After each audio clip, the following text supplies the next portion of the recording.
आज मला फक्त टोमॅटो घालून कोबीची भाजी करायची होती. त्यासाठी मी कोबीचे बघा बारीक बारीक असं वेळेवर चिरून घेतलेलं आहे.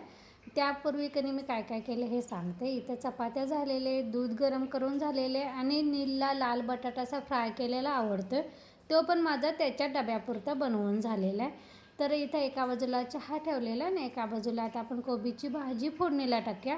ह्यामध्ये तेल टाकलेलं आहे आणि तेल चांगलं तापलं की मग मोहरी टाकायची. मोहरी चांगली तडतडू द्यायची ताईंनो. किरकोळ टिप्स असते, पण मोहरी तडतडल्यानंतर जो खमंगपणा भाजीला येतो ना, ते एकदम भारी लागतं. आणि ह्यात तुम्हाला कढीपत्ता जर असेल तुमच्याकडे तर तो नक्की आवर्जून घाला. माझ्याकडे आता सध्या नाही आहे, त्यामुळे मी फक्त मोहरी घातलेली आहे. कढीपत्ता टाकायचा, हिंग टाकायचा आणि त्यानंतर टोमॅटो टाकायचा.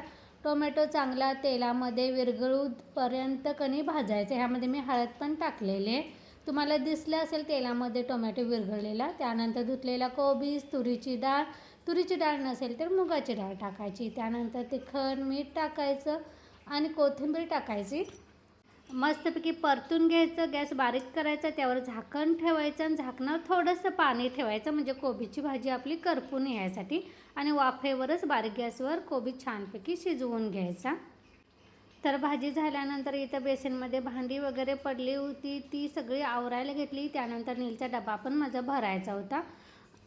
थोडी थोडी पडेल तशी भांडी काढली आपल्याला पण सोपं पडतं. आणि हे बघा, आमच्याकडं किडे, मुंग्या, डास असतात, त्यात भर साप पण असतो. अगदी अस्सल जातीवंत साप भेटतात, कारण इथं शेतवड असल्यामुळं असतातच. आणि वीटभट्टी असते, त्यामुळे विटांच्या उभीला साप वगैरे असतात. तर इथं भांडी काढून घेतली. त्यानंतर उरलेल्या चपात्या वगैरे बनवून घेतल्या. त्यानंतर बाकीच्या कामांना सुरुवात केली. चला तर ताईंनो, ह्यासोबतच आजचा मिनी व्लॉग इथंच बंद करते. पुन्हा भेटू नवीन व्लॉगमध्ये.